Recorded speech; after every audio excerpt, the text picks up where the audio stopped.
안녕하십니까. 저는 한국전자기술연구원의 이종훈입니다. 오늘 제가 발표드릴 내용의 제목은 학습 기반 실시간 3차원 객체 및 공간인지 기술입니다. 우선 발표의 목차는 다음과 같습니다. 우선 저희 부서에서 하고 있는 일들에 대해서 간략하게 소개드리고, 그리고 오늘 메인 주제인 학습 기반 실시간 3차원 객체 및 공간인지 기술에 대해서 상세히 설명드리겠습니다. 우선 이제 저희 부서에서는 과거부터 라이다라고 하는 3차원 공간에 대해서 측정을 할 수 있는 센서를 지속적으로 개발해 왔었습니다. 그래서 뭐 아시는 것처럼 그런 들어가는 송수신 모듈부터 광학계 그리고 신호처리 기술까지 현재 다 보유하고 있는 상태이고요. 현재는 이제 라이다 상용화 지원 사업이라는 이제 산업부 사업을 통해서 전국에 60개 이상의 협력체들을 이제 구축을 하여서 13건의 기술 이전 그리고 22건의 상용화 지원 등을 현재 진행을 하고 있습니다. 라이다는 사실 최근에 자율주행 기술 그리고 메타버스 기술에 들어가는 센서 핵심 기술로서 주목을 받으면서 많은 분들이 한 번쯤은 들어보셨을 거라고 생각하고 있습니다. 하지만 이제 모르시는 분들을 위해서 간략하게 개념에 대해서 다시 설명드리겠습니다. 라이다는 라이트 디텍션 앤 레인징의 줄임말로써 빛을 쏘고 받아서 그 상대적인 그 시간을 계산을 함으로써 거리값들을 측정해내는 센서입니다. 뭐 유사한 워딩으로는 뭐 레이더, 뭐 레이더 등이 있는데요. 이것들은 특히 이제 레이더 같은 경우에는 전파를 쏘는 방식으로서 빛을 쏘는 라이다와는 기술적으로 상당히 상이한 점이 있다는 부분 혼동 없으시길 바라겠습니다.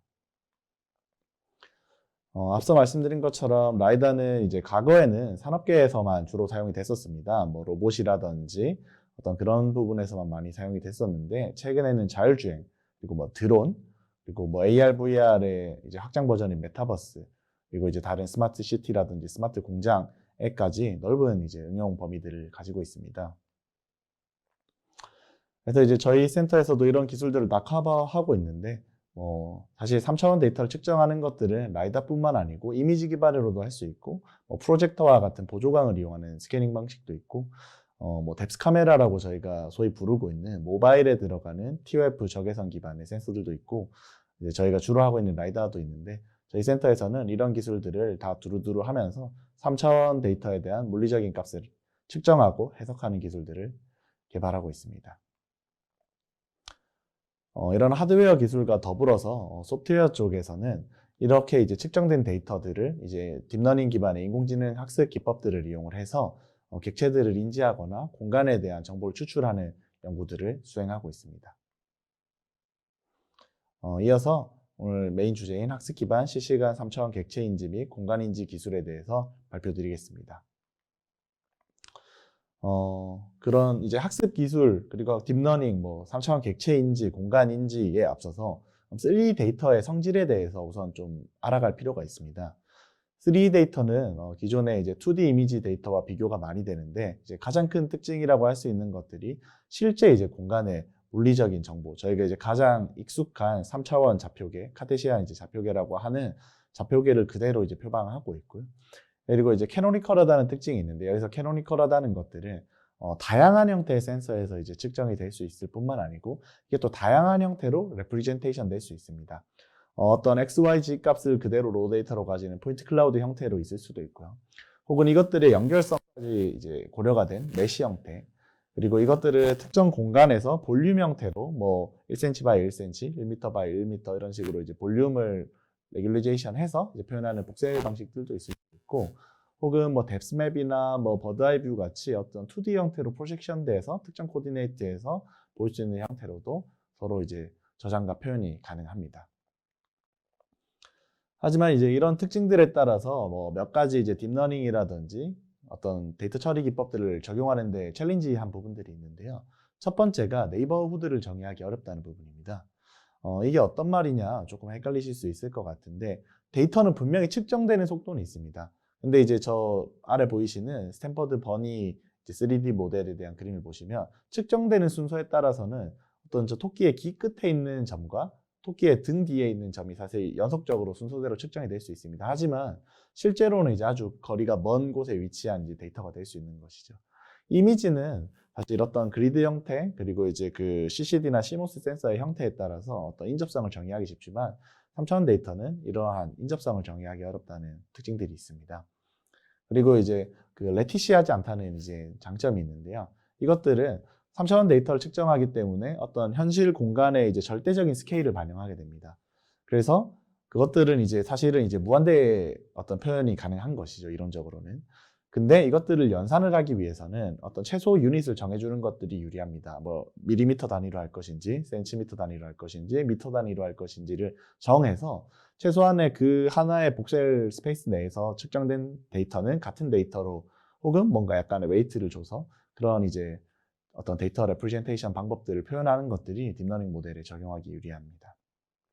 그리고 이제 세 번째로는 이제 어쩔 수 없이 이미지와 다르게 이제 거리가 멀어질수록 점군 사이의 거리가 멀어져서 어떤 거리에 따른 그 덴시티의 분포가 이제 상이하다는 그런 단점들이 있는데요. 이 부분들은 이제 실제로 멀어지면 멀어질수록 같은 뭐 1m 바이 1m 바이 1m 스페이스 내에서도 그 측정이 되는 포인트의 개수가 다르다는 그런 부분이 있기 때문에 실제 데이터를 처리할 때 이런 부분들을 직접적으로 고려를 해 주어야 됩니다. 그래서 이제 여러 가지 이제 데이터를 이제 모델에 넣기 전에 어떤 전처리 방법 혹은 이제 데이터를 가공하는 방법들이 많이 연구가 되게 되었는데요. 이 중에 이제 가장 대표적인 두 가지 방법이 그리드를 이용해서 아까 앞서 말씀드린 것처럼 복세라 한다든지 혹은 2D 이미지화해서 사용하는 방법들이 있겠고요. 그리고 세 번째는 이제 포인트를 그대로 사용을 하되 뭐 최소한의 샘플링 정도라는 방법들이 있겠습니다. 이것들을 조금 더 세분하게 나누면 그리드를 나눌 때 3D 형태의 그리드를 나눠서 3D CNN을 이용하는 경우들이 있고 2D 형태의 그리드를 이용해서 2D CNN, 기존에 이제 가장 레거시가 많은 2D CNN을 이용하는 기법들이 있겠고요. 포인트 클라우드를 그대로 사용하되 어떤 CNN이라든지 이런 격자화된 데이터에 적용하는 모델이 아닌 기존에 저희가 이제 그냥 뉴럴 네트워크라고 이제 많이 알려진 그 멀티레이어 퍼셉트론이라고 많이 알려진 그냥 딥러닝 레이어를 그대로 사용하는 기법들이 있겠습니다. 그래서 이런 이제 어떤 데이터를 어떤 형태로 인풋을 넣을 건지에 따라서 어떤 방법론들이 상당히 다양하게 이제 발전이 되고 있는데요. 근데 이런 방법들을 이제 기본적인 좀 특징들을 가지고, 장단점들을 가지고 있습니다. 그리드 베이스 방법 같은 경우에는 데이터 처리가 조금 상대적으로 빠르다는 그런 이점들, 그리고 기존의 이제 2D CNN, 3D CNN의 레거시를 그대로 이용할 수 있다는 이제 다양한 장점들이 있고요. 대신 이제 그리드를 나누기 때문에 어쩔 수 없이 이 과정에서 데이터가 손실이 되는 부분들이 있습니다. 3D가 2D화 될 때, 혹은 3D 안에서도 스케일을 정함으로써 뭐 이제 한 3-4개의 포인트를 하나의 포인트처럼 마치 연산하는 이런 이제 데이터 손실이 있기 때문에 세그멘테이션이라든지 이런 태스크에서 조금 약점을 보이는 경우들도 있고요. 그리고 반대로 포인트를 그대로 사용하는 방법들의 경우에는 데이터 손실은 적기 때문에 어떤 저런 세그멘테이션류의 세밀한 이제 데이터 처리에는 유리한 점이 있지만 포인트를 그대로 사용해야 되고 특히 이제 그 멀티레이어 퍼셉트론류의 이제 딥러닝 알고리즘을 쓰기 때문에 모델이 무겁고 좀 알고리즘 처리 자체가 이제 헤비하다는 그런 단점들도 가지고 있습니다. 그래서 이제 최근에는 이런 이제 각자의 장단점들을 이제 상세하고 상호 보완시키기 위해서 이것들을 컴바인하는 방법들이 많이 연구되고 있습니다. 특히 이제 어떤 그런 복셀이나 2D 기반의 어떤 빠른 속도와 이제 포인트 기반의 이제 세밀한 피처를 잘 뽑을 수 있는 표현력들을 이제 상호 보완하는 이제 방법론들이 많이 이제 개발이 되고 있고요. 저희도 이런 방법들을 베이스로 연구를 진행을 하고 있습니다.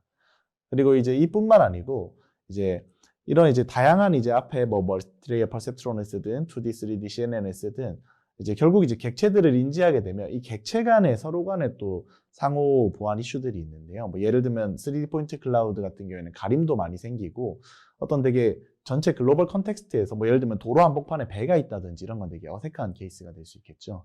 그런 케이스들을 걸러내주기 위해서 포인트 간에 혹은 이제 객체 간에 어떤 그래프 정보들을 이제 릴레이션십 그래프 정보들을 이용을 하는 GNN 기법의 방법들도 최근에는 적용을 하고 있습니다.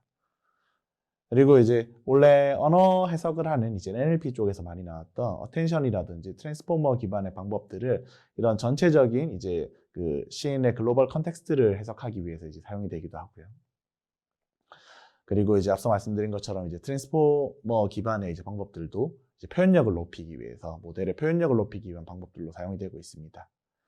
그리고 이제 이런 뭐 트랜스포머, GNN 그리고 어떤 기존의 컴바인 멀티 이제 레프레젠테이션의 그런 컴바인하는 방법들을 다 이제 종합적으로 사용하는 방법들까지 써서 3D 모델 또한 언어라든지 2D 이제 데이터 처리에 비해서 상당히 모델적인 이제 연구는 많이 진행됐음을 알 수 있고요. 저희도 이제 이러한 모델들을 대체적으로 이제 적용을 하고 있는 상황입니다. 하지만 이제 딥러닝이라든지 이런 부분들 모델 학습을 조금이라도 해보신 분들 다 공감하실 텐데 결국 이제 데이터가 모델보다 더 중요한 경우들이 많이 있습니다. 근데 3D 같은 경우에는 데이터셋이 이제 기존의 2D라든지 언어 쪽에 비해서 많이 부족하고 그나마 이제 많이 있다는 데이터셋들 또한 자율주행에만 포커스가 있습니다. 하지만 이제 라이다 응용이라든지 3D 응용은 자율주행뿐만 아니고 다양한 분야에 많이 이제 적용이 돼야겠죠. 그래서 이런 부분에 대한 데이터셋의 어떤 구축 또한 많은 니즈가 있는 상황입니다. 그래서 이제 저희는 모델 연구도 진행을 하고 있지만 이런 데이터 어노테이션 어떻게 할 건지에 대한 방법론이나 그 툴들 또한 이제 현재 연구를 하고 개발을 하고 있고요. 그래서 이제 이런 이제 데이터를 그리고 이제 부족한 데이터들을 어그멘테이션 할 수 있는 이제 방법들 그리고 어떤 3D는 이제 앞서 말씀드린 것처럼 가림이 발생해서 되게 파셜한 데이터만 찍히는 것들이 상당히 문제가 되고 있는데 이런 부분들을 어떻게 이제 채워주고 이제 리커버 해줄지에 대한 연구들도 함께 진행을 하고 있습니다. 그래서 이제 이러한 어노테이션 방법들, 모델 이제 연구 방법들을 이용을 해서 최근에 이제 저희가 자체적으로 구축한 이제 그 라이다 데이터셋을 이용을 한 이제 결과물들이 이제 다음과 같은데요. 이제 전시 환경에서 뭐 저희가 한 50명에서 100명 가량을 이제 동시에 인지하고 추적하는 이제 결과까지는 현재 만족을 한 상황입니다. 그리고 이제 뭐 같은 연구 결과인데 이것들은 이제 최근에 있었던 서울 모빌리티 쇼에서 저희가 현장에서 실시간으로 라이브 데모를 했던 이제 결과물들입니다.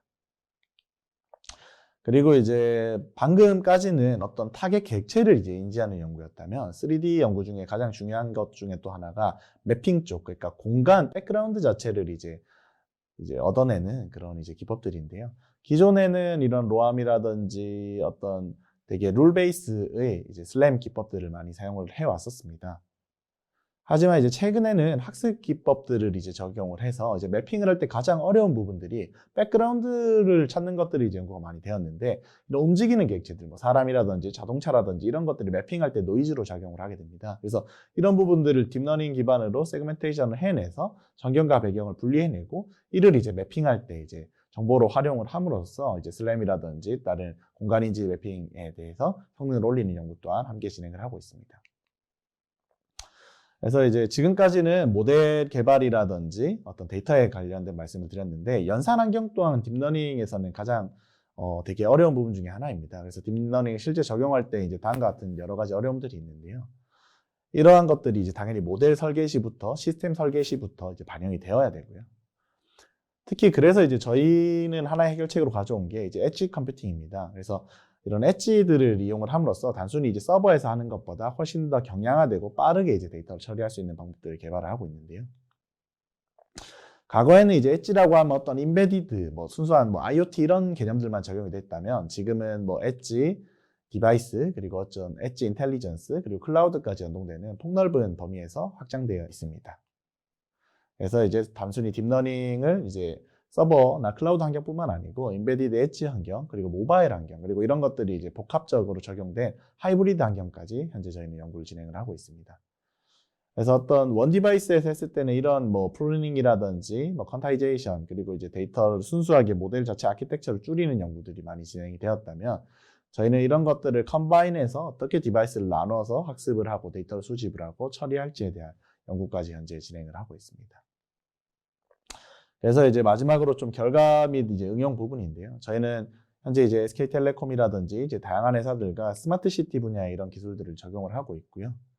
이제 다음과 같은 이제 결과들을 좀 내고 있고 판교라든지 강주 일대에서 현재 실증을 진행을 하고 있습니다. 그리고 이외에 뭐 어떤 다양한 자율주행 어플리케이션에 적용을 하고 있는데요. 특히 이제 저희는 기존의 업체들이 어려워하고 있는 한 50m 이내의 쉬운 어플리케이션이 아닌 100m, 200m 이상의 거리에서 탐지를 하는 이제 그런 연구들을 진행을 하고 있습니다. 이때도 이제 카메라 라이다 기반의 이제 엣지 시스템을 이제 구축을 했고 이때 어떤 센서 융합 기반의 딥러닝 모델들을 개발하고 있고요. 이제 여기에서 나온 결과물들로 어떤 상용 특장차에 적용을 하는 실증 사업들을 진행을 하고 있습니다. 이외에도 저희가 인프라 센서 관점에서 이제 또 적용을 많이 하고 있습니다. 뭐 터널이라든지 교량이라든지 도로 시설에 라이다랑 카메라를 설치를 해서 이렇게 통행량이라든지 어떤 안전과 관련된 부분들의 사업을 적용을 하고 있습니다. 그리고 이외에 굴착기라든지 실제 산업 현장에 이제 장착되는 이제 안전 센서로도 이제 라이다와 이제 딥러닝 인지 기술들이 사용이 되고 있고요.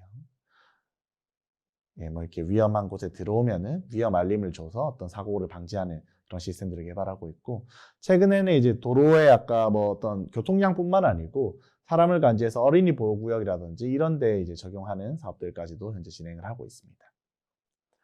그래서 이제 향후 연구로는 저희가 모델 자체 개발 그리고 데이터를 어떻게 수집할지에 대해서는 이제 각각은 연구가 많이 진행이 되었는데, 이것들을 통합하는 어떤 자동화하는 그런 뭐 MLOps 그리고 뭐 메타러닝 그리고 오토ML 이런 부분들에 대한 연구를 계속해서 수행을 하고자 하고 있고요. 그래서 3D도 2D라든지 언어 모델 못지않게 이런 전체적인 자동화 데이터 수집부터 모델 학습 그리고 현장 적용까지 자동화될 수 있는 루프를 연구하고 개발하는 것이 현재 저희의 다음 목표로 삼고 있습니다. 예, 발표 들어주셔서 감사합니다.